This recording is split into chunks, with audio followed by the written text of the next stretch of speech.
Señores, cuando pasan 40 minutos de las 10 de la mañana les tenemos que contar que hay mucho revuelo en la justicia nacional. La familia presidencial, con Cristina a la cabeza y Máximo Kirchner también, están intentando, por supuesto, esto es evidente y lógico, que se caiga la causa Otesur. Hace un rato largo que venimos contando que es una de las causas que naturalmente más preocupan al oficialismo. ¿Por qué? Porque está en la mira del juez Claudio Bonadío, ni más ni menos que Máximo Kirchner, el hijo de la presidenta, el heredero de la fortuna K. Hoy se pide la recusación del juez Bonadío ante la Cámara de Casación. La Cámara de Casación tiene que resolver justamente sobre la recusación del juez Claudio Bonadío. Recuerden que ya lo habían intentado en la Cámara Federal, ahora tiene que involucrarse en esto la Cámara de Casación. Y el fiscal del caso, parece una broma, pero les juro que es verdad, pidió licencia por estrés. Carlos Stornelli. Carlos Stornelli. Otras causas contra funcionarios kirchneristas también se frenaron de golpe, y la pregunta que surge es: ¿pactaron todo? Nico. Esa es una de las versiones que está circulando por tribunales. Empecemos por Otesur, que es la causa que investiga el posible lavado de dinero en los hoteles de la presidenta, sobre todo en el Alto Calafate. La información es que la justicia está recopilando cada vez más pruebas al respecto. La versión de la Casa Rosada es que en cualquier momento podría ser citado de indagatoria Máximo Kirchner, y es por eso que la familia presidencial, sobre todo Romina Mercado, que es la hija de Alicia Kirchner, sobrina de Cristina, prima de Máximo, presidenta de Otesur, recusó a Bonadío, primero ante la Cámara Federal. La Cámara Federal lo mantuvo en el cargo, después ante la Cámara de Casación, y esto es algo que llamó la atención en tribunales. Casación aceptó tratar el caso, y hoy a las 12 del mediodía el abogado de Romina Mercado, Beraldi, va a una audiencia pública para intentar sacar a Bonadío de ese expediente. Como vos decías, el fiscal Carlos Stornelli, que tiene algún diálogo con Daniel Scioli, que según mi información hablaron del tema Otesur, pidió licencia. Lo reemplaza por ahora Tayano. Eduardo Tayano. Por ahora. Tengo una pregunta, Nico, porque siempre se habló de Stornelli como un fiscal macrista, por su relación en Boca, por lo que tenía que ver también con sus contactos políticos más habituales, eran siempre vinculados al PRO. Y hace poco apareció esta información que hablaba justamente de la cercanía con Daniel Scioli y la cercanía con los intereses que tenía Daniel Scioli para frenar la investigación, sobre todo la denuncia de Nisman. Sí. Stornelli fue ministro de Seguridad de Scioli, de ahí viene la relación.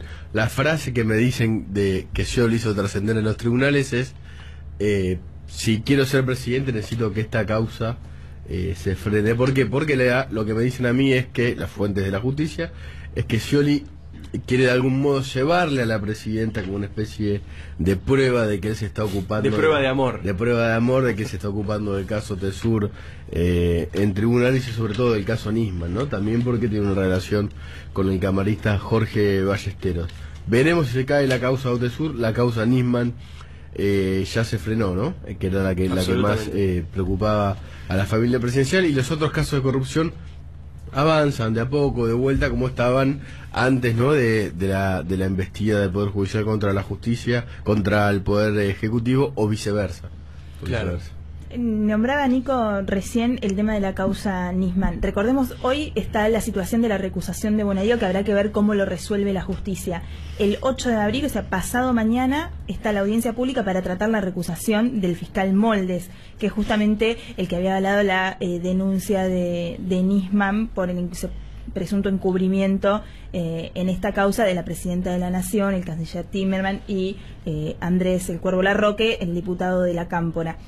Hay distintas versiones en la justicia. Vos preguntabas recién, Diego, ¿se pactó todo? Está pendiente, queda pendiente todavía la implementación del Código Procesal Penal. Se habló, inclusive el año pasado, hablamos mucho acá, del código, de la implementación del Código Penal. ¿Te acordás que hubo una fuerte campaña del masismo para frenar esa? Bueno, ahora se habla de algo parecido respecto del Código Procesal Penal, porque lo que dicen en la justicia, sobre todo en este contexto de tanto debate y tanta pelea entre el gobierno y el Poder Judicial, de que es raro que se implemente un código de este tipo en el final de un gobierno. ¿Qué es lo que se dice? Respecto, por ejemplo, de lo de Bonadío, hay distintas visiones. Hay algunos que dicen, bueno, ¿cómo se va a tratar la recusación de Bonadío? Si Bonadío es recusado, ¿esto tiene que ver con un avance del gobierno sobre la justicia o es en realidad también parte de un acuerdo más profundo? ¿O en realidad lo dejan a Bonadío en esta causa porque Bonadío se comprometió, digamos esto por debajo de la mesa, a no avanzar con la causa UTESUR? Entonces, otra mirada respecto a lo que te contaba Nico, que también se está tratando en tribunales, porque vos sabés que Comodoro Pi es grande, hay mucha gente con intereses bien diversos y a veces controvertidos, entonces hay quienes no confían tanto en la línea que viene de investigación que viene siguiendo el juez Bonadío. No, mi información es que si efectivamente Bonadío es ratificado en el cargo en la Cámara de Casación, que hoy es una audiencia pública la primera y después los camaristas tienen el tiempo que quieran para resolver, que obviamente avanzaría con la investigación, que esa es la preocupación del gobierno. Bueno, perdón, una cosita. Bonadío también tiene causas en el Consejo de la Magistratura, ¿no? Sí, que hay que ver también, ¿se acuerdan ustedes que nosotros lo tratamos acá bastante con el caso de Rafecas? Que Rafecas también era uno de los jueces complicados en el Consejo de la Magistratura por denuncias del oficialismo y de la oposición, entre ellas por su desempeño en la causa Chicone. Exacto. Esas causas no avanzaron en el Consejo de la Magistratura. Recordemos que ese órgano es el que nombra, pero también puede destituir a un juez por juicio político. Bueno, esas causas quedaron trabadas, eran unas cuantas en el caso de Rafecas. Lo mismo pasa con Bonadío, creo que son 8 las que tiene, digo, algunas son de varios años atrás. Data, sí. Y siempre en general es utilizado mal, pero es utilizado por el oficialismo esa instancia para presionar un poquito a los jueces y recordarles que tienen algunas cuestiones en el haber de las que deben dar cuenta. Hemos llamado para que nos dé alguna información más sobre este tema que estamos tratando con naturalidad, pero que quiero marcar la locura y la gravedad de lo cual estamos discutiendo. Hace rato que venimos escuchando con naturalidad que si la causa cae en tal o cual cámara tendrá o no cierto recorrido, que tal juez va a dar lugar y tal juez se va a hacer el sonso. Estamos hablando de jueces que negocian, pactan o no según el gobierno, que avanzan o no según todo tipo de intereses menos los que verdaderamente deberían perseguir. Lo marco aunque sea una obviedad, aunque sea una verdad de perogrullo, porque insisto, me asusta un poco la naturalidad con la que a veces conversamos este tipo de cosas y este tipo de temas que deberían sorprendernos, aunque sea un poquito más a esta altura. Mauricio de Alessandro está en línea y la verdad es que sirve porque ocupa varios roles dentro de lo que es el mapa político argentino. Es diputado bonaerense por el Frente Renovador, pero también es abogado y naturalmente recorre muchísimo los tribunales de Comodoro Pi y tiene mucha información de las internas que allí ocurren. Doctor de Alessandro, buenos días. Aquí lo saluda Diego Leu con el programa de La Nata. ¿Cómo va? Buenos días, Diego, y buenos días a toda la gente de la mesa.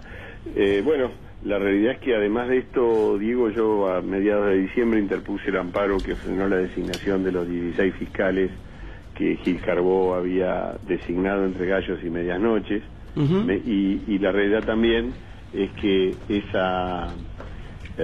eso fue un quiebre muy importante, porque a través de esos fiscales y de la implementación del Código de Procesal Penal que reformó el gobierno en diciembre, tratan de imponer la derrota que tuvieron el año pasado cuando intentaron el Código Penal o la reforma del Código Penal que suicidó Sergio Massa y la sociedad en su conjunto. Es decir, por vía indirecta el gobierno está tratando de taponar vacantes y trabaja fuertemente sobre la justicia federal, a sabiendas de que es el lugar neurálgico donde blindado puede seguir adelante con su política de reforma destinada básicamente a poner un sacapresos en la corte como Carles. Ahora, Mauricio, ¿cómo se opera en Comodoro Pi? Porque yo lo decía recién cuando te presentaba, lo hablamos con naturalidad y como si esto fuera algo lógico, normal, habitual, aceptado, respetado, y la verdad es que estamos hablando de un accionar delictivo, no está bien lo que ocurre.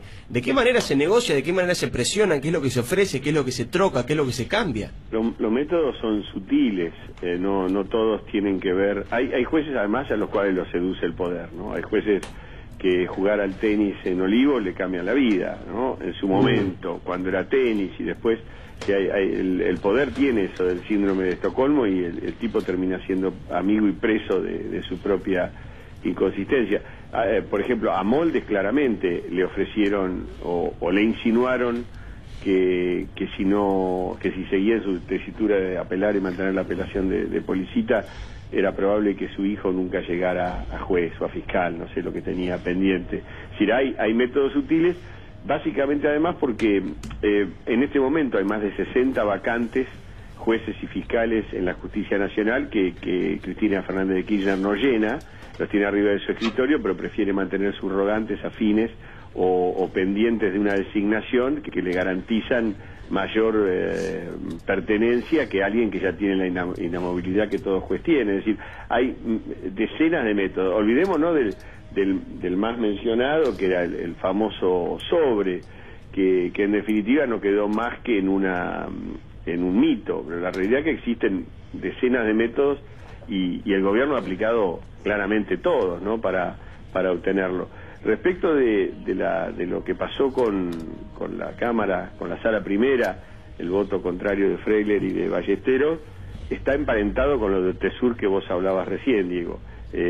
La recusación de Bonadío ya estuvo en la Sala Primera y en ese momento obtuvo 2 votos a favor, 2 votos en contra y 1 voto a favor. Freiler votó a favor de sacarle la causa a Bonadío y Ballesteros y Fará votaron a favor de mantenerla con Bonadío. Pero quienes conocen muy bien la interna judicial dicen que Ballesteros dudó mucho y que si el fallo hubiese demorado 2 horas más para firmarlo, era probable que modificara su posición. Ahora, Ballesteros siempre vota sobre el final y siempre está dudando hasta el último minuto, como si fuera, viste, sí, claro, porque vos hablás, Mauricio, y nosotros comentamos cómo razona o cómo votó últimamente el juez Ballesteros, y parece que es un tipo frente a una ruleta que hasta último segundo, antes de tirar la bola, se fija si pone en el rojo o en el negro.